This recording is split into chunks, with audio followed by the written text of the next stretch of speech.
ये और ये स्क्रीन शो सबको? सर फिलहाल तो नहीं हो रही। जी सर, अभी उसमें स्क्रीनिंग जो है ना सर, वो हो रहा है, डाउनलोडिंग हो रहा है। क्या चीज? अस्सलाम वालेकुम सर। वालेकुम सलाम। चलें हम स्टार्ट कर रहे हैं। ये इससे लास्ट सैटरडे हमने पढ़ा था जवाब कैसे दिया जाता है, ये सारा हमें बताता है कि स्क्रीन शो हो रही है सर, मुझे तो नहीं हो रही है आई थिंक। स्क्रीन किसी को सर शो नहीं नहीं हो हो रही? रही screen show, just no sir, just हाँ अब सर हो ये शो, हो रही है? अब हो रही है। सर शो यस हो सर, गई है, अब शो हो गई है। पहले डाउनलोड हो रही थी। सबको हो गई है शो? जी सर हो रही है। जी मैडम, शो हो रही है सर आपको? मेरी साइड से डालें सर। सर हो रही है, किसका आप जी सर हो रही है। ये फैमिली कोर्ट एक्ट है, हमने पढ़ना है आज फैमिली कोर्ट एक्ट। कल मैंने मैसेज किया था सबको, ठीक है। लास्ट जो सैटरडे था हमने मुस्लिम फैमिली लॉ ऑर्डिनेंस पढ़ा था। हमारी जो क्लास है ना, ये हम सैटरडे के टाइम को हम एक माइनर एक्ट पढ़ लेते हैं, ठीक है। वो बाकी एक्ट्स के अलावा सैटरडे जो भी होता है वो हम माइनर एक्ट्स पढ़ते हैं। लास्ट सैटरडे, इससे पहले हमने जुवेनाइल जस्टिस एक्ट पढ़ा था। लास्ट सैटरडे हमने मुस्लिम फैमिली ऑर्डिनेंस पढ़ा है। तो आज ये फैमिली कोर्ट एक्ट 1964 पढ़ रहे हैं, ठीक हो गया। ये पीछे हमने देखा पढ़ा है कि मैरिज का कैसे होती है, सेक्शन 5 के तहत, सेक्शन 6 के तहत डिवोर्स कैसे होती है, ठीक हो गया। और उसके अलावा उसमें हमने मेंटेनेंस का भी पढ़ा है। उसके अलावा हमने उसमें जो सक्सेशन होती है बच्चों की, वो सेक्शन 4 वो पढ़ा है। वो बेसिक सब्सटेंटिव लॉ था, उसमें बताता है कि राइट्स क्या हैं, पार्टीज के राइट्स क्या हैं, ठीक हो गया। यहाँ पे हमने देखना है कि प्रोसीजर, हमने फैमिली कोर्ट से रिलीफ लेना है तो कैसे लेना है, ठीक है। सर भी क्वेश्चन था सर, एक क्वेश्चन था हाँ जी। सर। वो जो आपने बताया था सर इद्दत के बारे में सर, वो उसमें थोड़ी सी कंफ्यूजन थी, कहने सर वो तो एक्सप्लेन कीजिएगा कि इद्दत में तलाक किस सूरत में हो सकती है। क्या मतलब? सर वो इधर में अगर सर प्रेगनेंसी में अगर वो औरत माँ वो बनने वाली तो उसमें सूरत में। उसमें उसमें ये बताया गया है कि आपका सपोज के आपकी तलाक हो गई है, ठीक हो गया। तलाक है और वो जो उस टाइम तलाक के टाइम जो बीवी है वो प्रेग्नेंट है, ठीक हो गया। जी सर। तो अच्छा, इद्दत का पीरियड तलाक की सूरत में 90 दिन है और डेथ की सूरत में 4 माह 10 दिन है, ठीक हो गया। जी सर। डेथ की सूरत में बेवा को 4 माह 10 दिन इद्दत गुजारनी पड़ती है। अगर तलाक हो जाती है तो फिर 3 माह इद्दत गुजारनी पड़ती है। अब उसमें एक प्रोवाइजो थी, उसमें बताया गया कि अगर जिस टाइम तलाक दी गई है उस टाइम वो उसकी बीवी सर दोबारा रिपीट कर दें। तलाक की सूरत में 3 मंथ और और डेथ की सूरत और में 4। डेथ की सूरत में 4 माह 4 10 माह दिन 10 दिन होती है, ठीक हो गया। Okay sir. जी सर। जी अच्छा सर। मलिक साहब, आपने कुछ जो क्वेश्चन किया ना, उसमें यही है कि अगर जिस टाइम तलाक दी गई है उस टाइम बीवी जो थी वो प्रेग्नेंट थी, ठीक हो गया। इद्दत जी का सर। पीरियड 3 महीने है। अब उसमें कहा गया कि अगर तलाक दी गई है तो 3 महीने इद्दत के टाइम या जो पहले आपका दूसरा आ जाता है जो प्रेगनेंसी, अगर 3 महीने के अंदर प्रेगनेंसी एंड हो जाएगी तो प्रेगनेंसी के ख़त्म होगी और इद्दत एंड हो जाएगा तो ठीक है। अगर 3 महीने के बाद ही प्रेगनेंसी ख़त्म होती है तो फिर जब तक प्रेगनेंसी ख़त्म नहीं होती, मतलब जब तक बच्चा पैदा नहीं होता, फिर उतनी देर तक वो तलाक इफेक्ट नहीं होगी, ठीक हो गया सर। ठीक हो गया।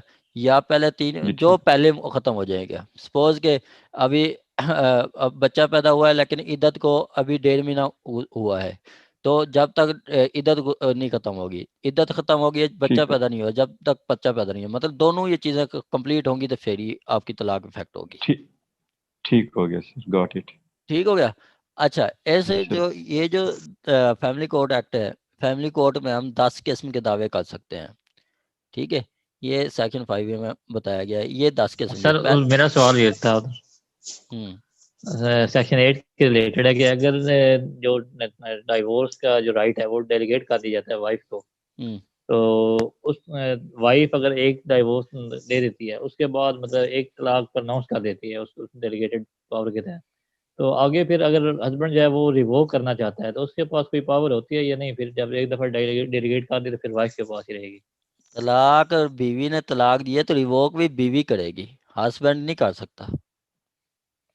नासिर साहब, या तलाक जो तलाक तफवीज़ है, कलम मतलब सेक्शन 8 में डिस्कस की गई है, कहते हैं कि अगर बीवी को वही तलाक तफवीज़ दी जाए ना, तो बीवी के पास ऐसे राइट्स होते हैं जैसे हस्बैंड के पास है। जैसे हस्बैंड तलाक दे सकता है, वैसे ही बीवी तलाक दे सकती है। तो जो बंदा तलाक देगा वही रिवोक कर सकता है, दूसरा नहीं रिवोक कर सकता, ठीक है। तो बीवी तलाक दे रही है तो बीवी ही रिवोक कर सकती है, हस्बैंड की नहीं है। सर ये इस्लाम में तो बीवी जो है, ये जो कानून है ये तो इस्लामिक उसके अगेंस्ट है ना, मतलब बीवी तो तलाक नहीं दे सकती। बस ये बना दिया है उन्होंने। ये तो जैसे हमने सेक्शन 4 पढ़ा था, सेक्शन 4 था कि अगर दादा जिंदा है, बेटे की एक की डेथ हो जाती है और उसके बच्चे हैं, तो अगर बेटे की डेथ होगी तो उसके बच्चे दादा की प्रॉपर्टी से वारिस नहीं है। लेकिन सेक्शन 4 उन्होंने बना दिया है और वो कहते हैं कि एक तो बच्चे की बाप फौत हो गया, फिर उधर से महरूम, फिर प्रॉपर्टी से महरूम करते हैं, ये नहीं है ठीक। तो ये भी इस्लामिक जो शरी लॉ है उसके अगेंस्ट है सेक्शन 4। इसकी रेट भी अभी तक पेंडिंग है। 29/12/1999 1999 से फेडरल शरीयत कोर्ट ने फैसला किया था कि ना अगेंस्ट है, ये इस्लाम के अगेंस्ट है। और इसकी अपील सुप्रीम कोर्ट के बेंच में, जो कि फेडरल शरीयत का लिए सेपरेट बेंच होता है, उसमें अभी तक वैसे पेंडिंग है। हर चीज की कोई लॉजिक है कहीं से पता करना है कि इसके पीछे मतलब इस्लामिक क्या लॉजिक है, मतलब ये उसूल इस्लाम में क्यों बनाया गया था कि जब बेटे की डेथ हो जाएगी तो पोते पोतियों को हिस्सा नहीं मिलेगा, इसकी क्या लॉजिक हो सकती है? ये मैडम अब कोई अल्लामा साहब बता सकते हैं, हम तो इस चीज़ पे आर्गू भी नहीं करना चाहते। अच्छा सर, जो ये सेक्शन 8 में पावर दी गई है बीवी को डेलीगेट कर देता है, तो वो फिर उसको डेलीगेटेड पावर को रिवोक भी कर सकता है सर? अगर मर्द चाहे कि अब मैंने जो पावर दी थी वो एक वापस दफ़ा लेना चाहता हूँ आपने तो? जो टर्म्स एंड कंडीशन लिख दी ना निकाहनामे पे, ठीक है, फिर वो टर्म्स एंड कंडीशन चेंज नहीं होती, ठीक है। आपने रकम लिख दिया ना 5 लाख रुपया, तो फिर 2 महीने बाद कहें कि नहीं वो 3 लाख कर दें, नहीं होगा चेंज, ठीक है। ठीक हो गया सर। सर ये एक सवाल बताया, क्वेश्चन था मैडम कि के सर क्वेश्चन ये का जो अगर किसी अब के पास जवाब हो तो वो मैडम के क्वेश्चन का जवाब दे दें कि क्या लॉजिक हो सकती है। प्लीज सर क्वेश्चन रिपीट करवा सर दें। अगर किसी मैडम मुस्लिम सहबा से भी के रिक्वेस्ट है अपना क्वेश्चन रिपीट करें। जी मैडम। सर मैडम मैं कह रही हूँ मैडम के अगर क्वेश्चन किसी का मैडम का क्वेश्चन ये है कि जो उन्होंने रखा था पहले शरी लॉ में कि एक दादा जिंदा है, बेटे की डेथ हो जाती है, उसके बच्चे हैं, अगर बेटे की डेथ होगी तो उसके बच्चे के वारिस नहीं थे, ऐसा क्यों था? मैडम का ये क्वेश्चन था।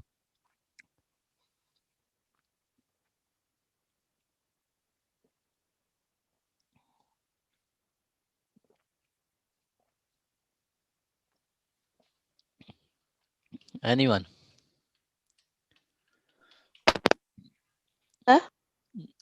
लो। हेलो, अस्सलाम वालेकुम सर। वालेकुम सलाम। हाँ जी मैडम, क्या हाल है? सर इस पर अल्हम्दुलिल्लाह। सर इस पर वो अल्लाह रखा वाली जजमेंट है ना, उसमें सारा जजेस ने डिस्कस किया हुआ है शायद। अच्छा, वो जी सर, साइटेशन वो साइटेशन मैं आप आपको ग्रुप भेज में, दूंगी ग्रुप हाँ, पे, ग्रुप में शेयर जो कर दें। छोड़ दूंगी ना मुझे अगर मिल गई तो। हाँ ठीक है सर। ठीक है, हाँ वो डिस्कस कर दें, वो शेयर कर देना। Okay sir. हाँ जी, ठीक हो गया। बाकी मैंने सर अभी अब तो ये एक ग्रुप में शेयर की थी वो critical analysis of family laws, वो अपने उसमें भी डिस्कस किया गया है।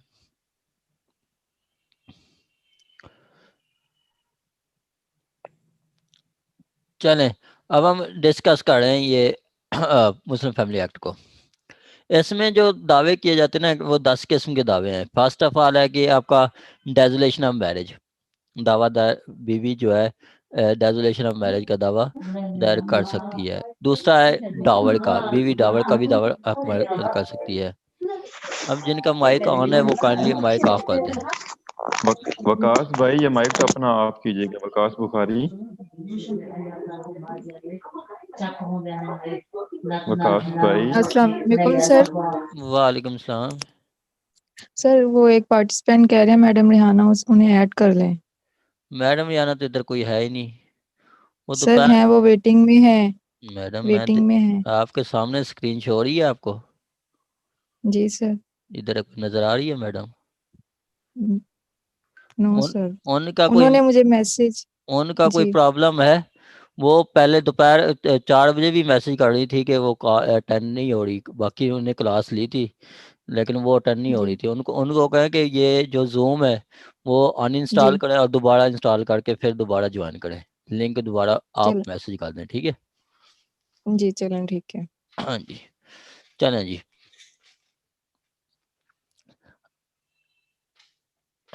पहला हम दावा एक फैमिली कोड में होता है डेजोलेशन ऑफ मैरिज का, जिसे खुला का दावा कहते हैं। दूसरा डावर का, ठीक हो गया। तीसरा मेंटेनेंस का।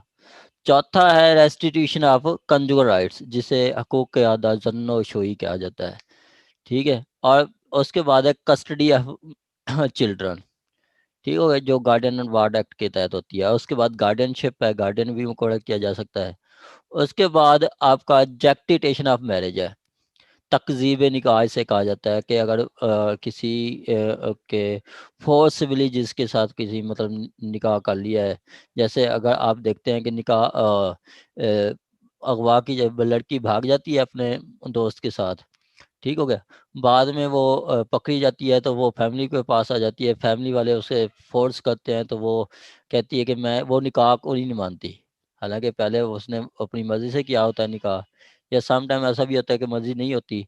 तो फिर वो आके एक दावा दायर कर देती है जैक्टिटेशन ऑफ मैरिज का। उसमें वो प्ली लेती है कि इसमें इस निकाहनामे पे जो मेरे साइन अंगूठे किए गए हैं, या तो मेरे साइन अंगूठे मेरे नहीं है, या फिर वो कहती है कि ये मेरे गन पॉइंट पे लिए गए हैं, या जैक्टिटेशन ऑफ मैरिज। उसके बाद है डॉरी। डॉरी आर्टिकल मतलब समान जहेज का भी दावा दायर कर सकती है। और उसके अलावा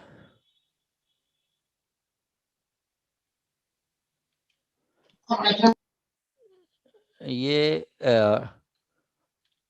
उसके अलावा दो और भी हैं। एक तो है एक है आपका निकाह नामे से जो रिलेटेड है, वो भी सारे दावे इधर किए जा सकते हैं फैमिली कोर्ट एक्ट में, ठीक हो गया। ये चीज है। अच्छा, अब कोई बताएगा कि कितने किस्म, नासिर साहब आप बताएं कितने किस्म के दावे किए जाते हैं फैमिली कोर्ट 10 में? किस्म के। हाँ जी, कौन से हैं?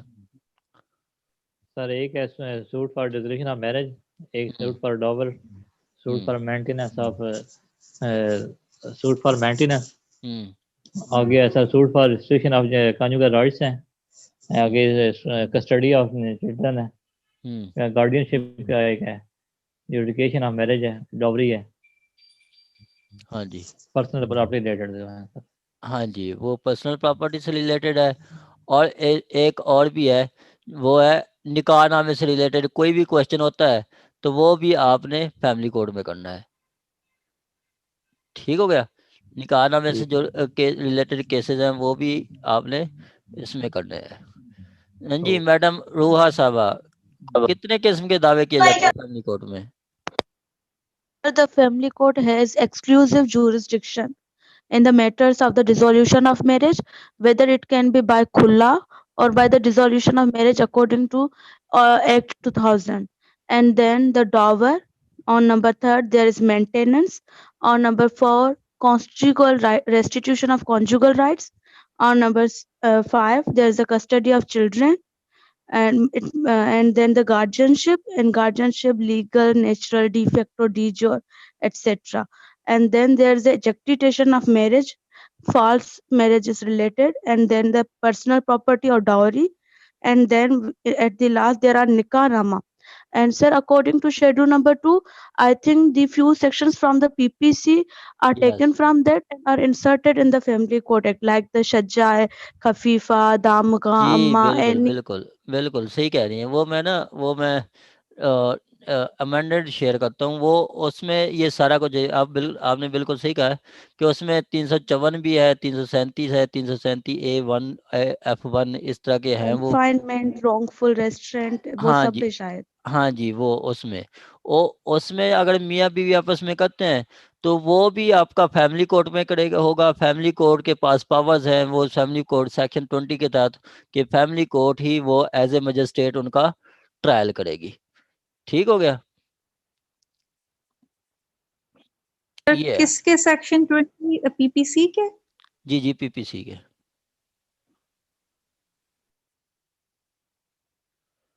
पीपीसी के।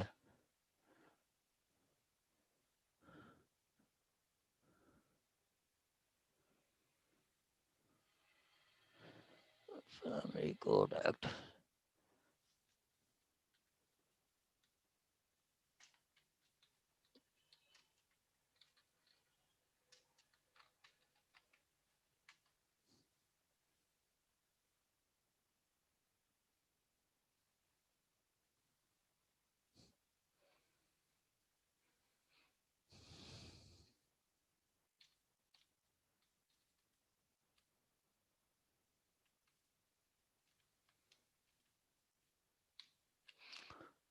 इसमें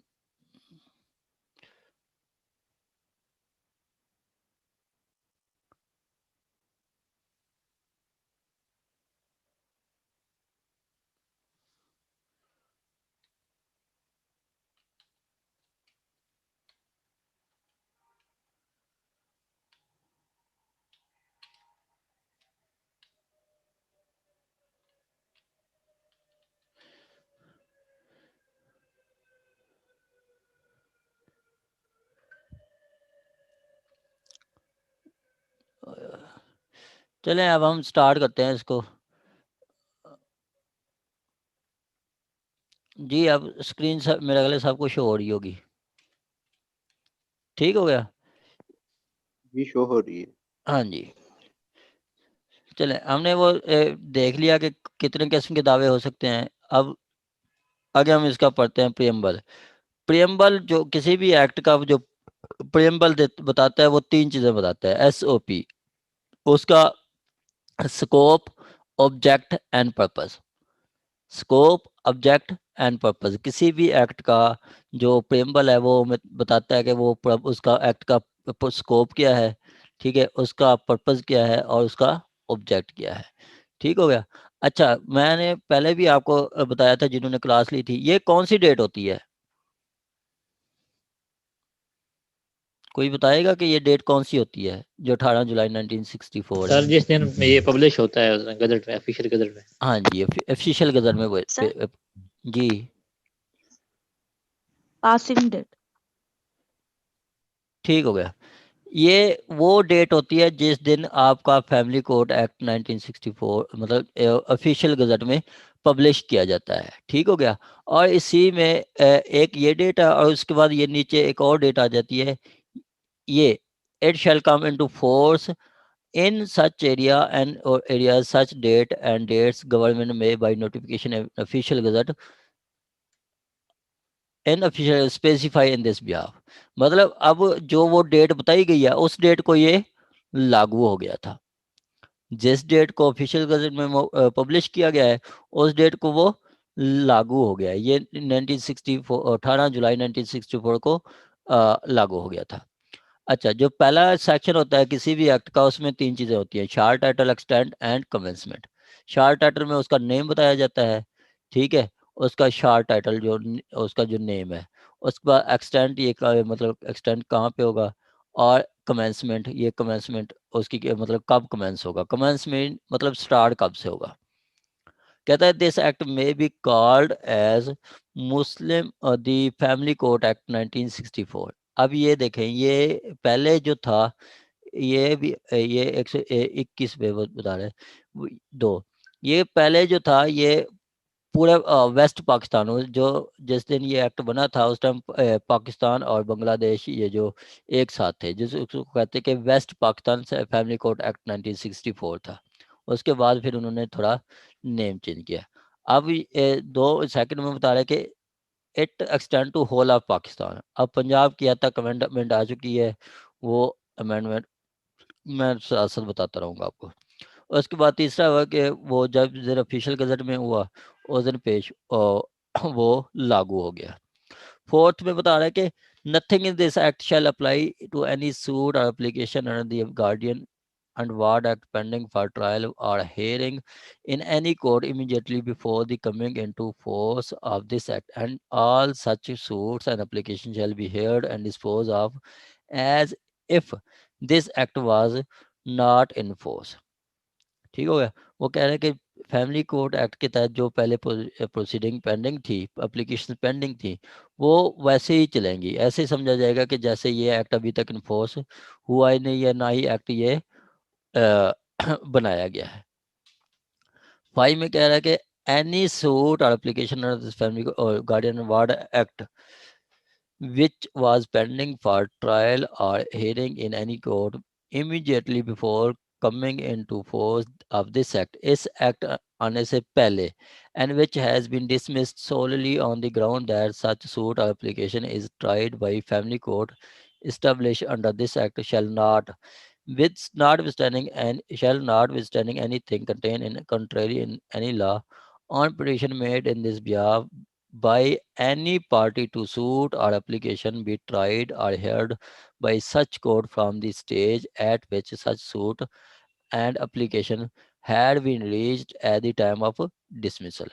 अब वो कह रहा है कि अगर कोई सूट उनका जो पहले इससे पहले चल रहा था, इस एक्ट से पहले कोई भी इनका कोई प्रोसीडिंग चल रही थी जो कि डिसमिस हो गई है इस बिना पे कि ये कोर्ट अब फैमिली कोर्ट में ट्राई होगा, ये कि सूट या ये एप्लीकेशन फैमिली कोर्ट्स में ट्राई होगा, तो वो कह रहा है कि बावजूद इसके कि किसी और लॉ में बताया गया हो, उस ये एक पिटीशन फाइल की जाएगी जो कि पार्टी देगी उस एप्लीकेशन की, और वो ये कहेगी कि वो इस कोर्ट में मतलब फैमिली कोर्ट में सुना जाए या फैमिली कोर्ट में वो मतलब दोबारा सुना जाए। ठीक हो गया। वो डेट वो डिसमिसल के बाद ही वो डेट बताएंगे। सिंपली ये है कि अगर गार्डियन कोर्ट में कोई पहले आपका दावा चल रहा था जो कि इस सूट से पहले डिसमिस हो गया है कि उसमें आपको डायरेक्शन दी गई है कि आप वो फैमिली कोर्ट में दावा करें, तो फिर कोई अदर पार्टी एप्लीकेशन दे सकती है उस फैमिली कोर्ट में केस चलाने के लिए। ठीक हो गया। आगे डेफिनेशन है। डेफिनेशन में बताया गया कि in this class otherwise require following explanation shall have namely. एक आर्बिट्रेशन काउंसिल।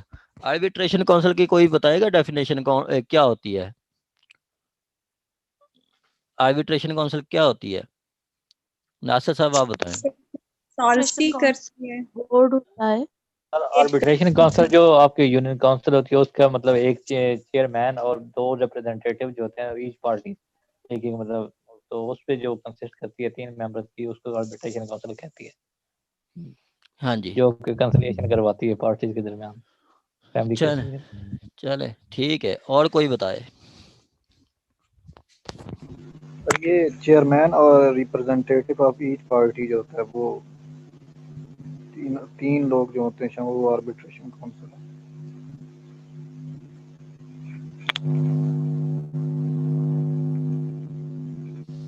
सर आवाज आ रही है मेरी?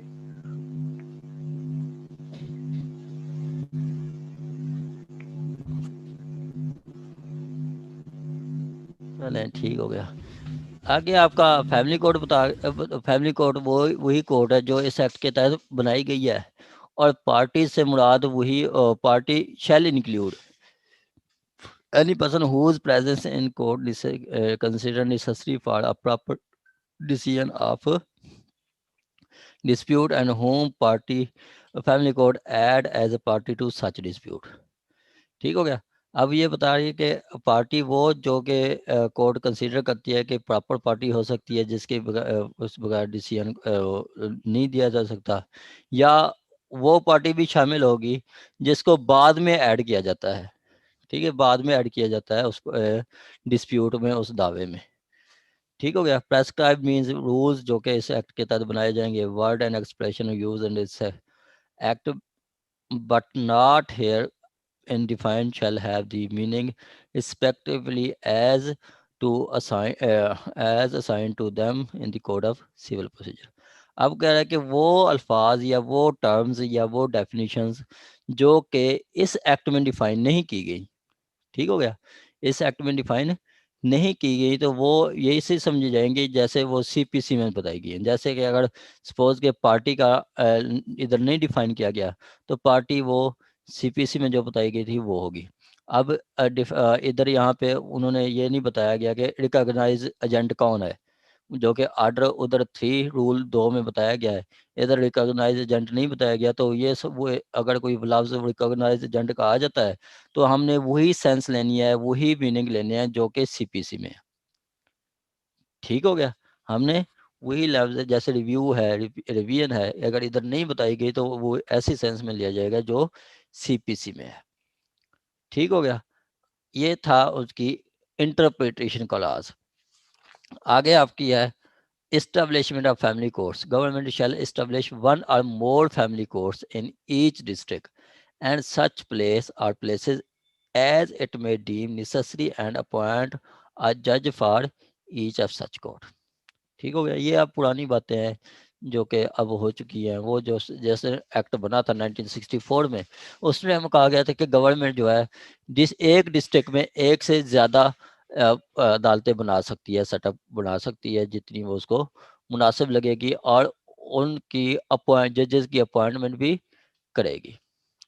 आगे वो बता रहे कि provided that at least one family court in each district shall be presided over by the woman judge to be appointed within a period of 6 months or within such period as federal government may on the request of provincial government extend। अब ये कहा गया कि जो भी family proviso में बता रहे हैं कि जजेस तो अपॉइंट करने हैं हुकूमत ने, तो हर डिस्ट्रिक्ट में कम अज कम एक फीमेल जज लाजमी होगी, और इनको कितने अरसे में 6 माह में अपॉइंट किया जाएगा।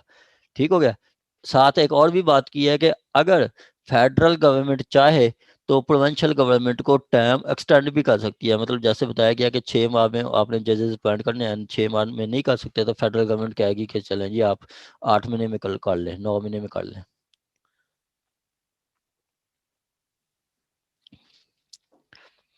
ठीक हो गया, कहते हैं a woman judge may be appointed for more than one district। In such cases woman judge may sit for a disposal of cases and such place and other district as the provincial government। अब वो पहले तो ऐसा था ना, family cases बहुत कम थे। ठीक है, फैमिली केस बहुत कम थे, वो डिस्ट्रिक्ट लेवल पे थे, और वो भी बता रहे थे कि एक डिस्ट्रिक्ट में जो एक फैमिली जज बैठी थी तो वो ज़रूरी नहीं है कि दूसरे डिस्ट्रिक्ट के लिए नई जज अपॉइंट कर लें। वही जज ऐसा भी हो सकता था कि कुछ दिन एक डिस्ट्रिक्ट में, कुछ दिन दूसरे डिस्ट्रिक्ट में। ऐसे ही आप देखें इधर anti corruption cases, anti corruption की स्पेशल कोर्ट्स बनाई गई हैं, जो कि लाहौर में एंटी करप्शन कोर्ट है, वहाँ के जज जो है ना कसूर में नहीं है, तो जज 3 दिन इधर लाहौर बैठता है, वो एंटी करप्शन स्पेशल जज जो है, और 3 दिन फिर वो कसूर जाके बैठता है। पहले भी ऐसे था कि जो साथ वाले थे डिस्ट्रिक्ट, वहाँ पे एक जज अपॉइंट करके वो साथ वाले डिस्ट्रिक्ट में कर सकते थे। इसी तरह सेक्शन 9 में भी बताया गया, सीआरपीसी सेक्शन 9 में, कि एक जो सेक्शन जज है वो एक से ज़्यादा डिस्ट्रिक्ट में भी सेशन जज हो सकता है। ठीक हो गया, तो ये कोर्ट की मतलब हाई कोर्ट ने डिसाइड करना है कि कितनी अपॉइंट करना है। वैसे तो अब लाहौर में जो टोटल सिविल जज हैं वो 114 है। ठीक है, और उसमें कोई मोर देन 20 फीमेल जजेस हैं, मतलब फैमिली जजेस हैं। ठीक है, फैमिली जजेस की स्पेशल अलहदा कोर्ट्स हैं, और एक दिन में 200 से ज़्यादा फैमिली केसेस रजिस्टर किए जाते हैं लाहौर में। और उसमें से कोई 70% सिर्फ तलाक के होते हैं, ठीक है। तलाक के साथ बाकी वो चीज़ें जो मेंटेनेंस डॉडी आर्टिकल्स वगैरह मांग लेते हैं। आगे बताया गया ये जी government shall in consultation with the High Court appoint as many women judges as necessary for the purpose of this section। Government appoint करेगी जितनी हाई कोर्ट की कंसल्टेशन के साथ जितनी उसको लगता है, ठीक हो गया। एक्चुअली गवर्नमेंट नहीं करती, हाई कोर्ट करती है। अब लाहौर में मतलब पंजाब में हाई कोर्ट करती है, लेकिन हाई कोर्ट जो है वो बजट का पता कर लेती है हुकूमत से कि कितनी हम अपॉइंट करना चाहिए जजेस को। यही कंसल्टेशन ऐसा होता है, एक्चुअली करती हाई कोर्ट अपॉइंट। सर ये जजेस की पे वगैरह आती है, ये थ्रू हाई कोर्ट आती है या डायरेक्ट पंजाब गवर्नमेंट देती है? क्या चीज़ है? तो फाइनेंशियल इश्यूज होते हैं कोर्ट्स के, मतलब या पे वगैरह होगी जजेस की, वो हाई कोर्ट के थ्रू आते हैं या डायरेक्ट मतलब प्रोविंशियल गवर्नमेंट जो है वो उसके अकाउंट से आते हैं, या हाई कोर्ट को बजट दे देते हैं? असल में जो ये आपकी है ना हाई कोर्ट जुडिशरी इंडिपेंडेंट है। हमारा लॉ क्या कहता है, हमारा कॉन्स्टिट्यूशन ऑफ पाकिस्तान ये कहता है कि there are 3 organs of a state, 1 legislative, other administrative जिसे एग्जेक्टिव कहते हैं, 3rd जुडिशरी, ठीक है।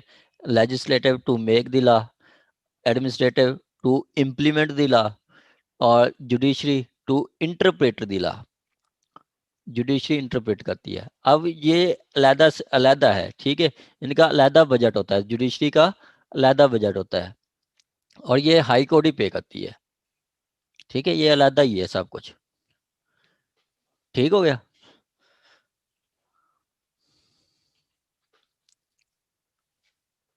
आगे बता रहे हैं कि ओके हो गया आवाज? हाँ जी नासिर साहब ओके? जी सर ओके। बता दिया करें फिर आवाज, मैं कहता हूँ कि शायद आवाज़ ही नहीं आ रही। चलें, क्वालिफिकेशन ऑफ जजेस। जज की क्वालिफिकेशन क्या होनी चाहिए? No person shall be appointed as जज of family court unless he has been qualified to be appointed district जज और एडिशनल डिस्ट्रिक्ट जज, सिविल जज, काजी अपॉइंटेड दस्तूर अमल दीवानी रियासत कलात। सिंपली वो है कि वो एडिशनल डिस्ट्रिक्ट जज बन सकता हो या सिविल जज बन सकता हो, ठीक हो गया। वो आपके यही होगा, जज बन सकता है। आगे वो बताया गया 5 में जुरिस्डिक्शन कहता है subject to provision of family court family laws ordinance 1964 एंड conciliation courts ordinance 1964, family court shall have exclusive jurisdiction to entertain and hear the adjudicate upon matter specified in the schedule, ठीक हो गया। तो ये बताया गया कि आपका जो ये है, और दूसरा जो हमने पीछे शेड्यूल में पढ़ा है जुरिस्डिक्शन, उनमें सारे केसेस में जुरिस्डिक्शन किसकी होगी? उन सारे केसेस में जुरिस्डिक्शन आपकी फैमिली कोर्ट की होगी, ठीक है। कि मतलब फैमिली कोर्ट उसमें एक्सक्लूसिव जुरिस्डिक्शन है, ठीक हो गया। वो सारे केसेस इंटरटेन कर सकती है, ठीक हो गया जी। मैडम फौजिया साहब कौन से केसेस हैं जो कि फैमिली कोर्ट में कर सकते हैं? 10 केसेस हमने डिस्कस किए हैं थोड़ी देर पहले, जल्दी बता दें, 1 मिनट में बताना है आपने।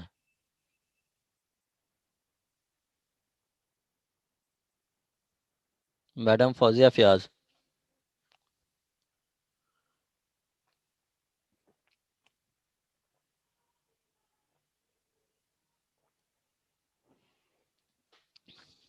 चलें मैडम नाजगुल साहब आप बता दें।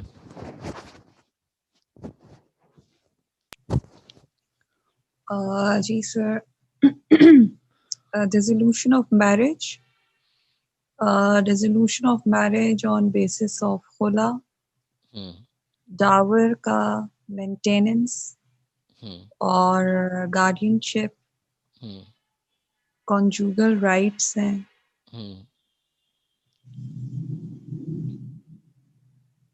रिकवरी ऑफ डाउरी आर्टिकल्स हैं। ठीक है, ठीक है, यही चीज़ है। आगे फिर वो मतलब और कुछ प्रॉपर्टी से रिलेटेड है, ठीक है। अगर बीवी की प्रॉपर्टी खुद बंद कर देता है के प्रॉपर्टी रिलेटेड, जी जी, ठीक है, ये कुछ है। citation है। हाँ जी, ठीक हो गया। आगे आपका section 6, place of sitting. Subject to any general or special order of government in this behalf, the family court shall hold its sitting at such place or places within the district or district area of which it is established as may specified by the district judge. अब वो कह रहा है कि district sitting उनकी कहाँ पे होगी। सिटिंग आपका ये डिस्ट्रिक्ट जज बताएगा कि कहाँ पे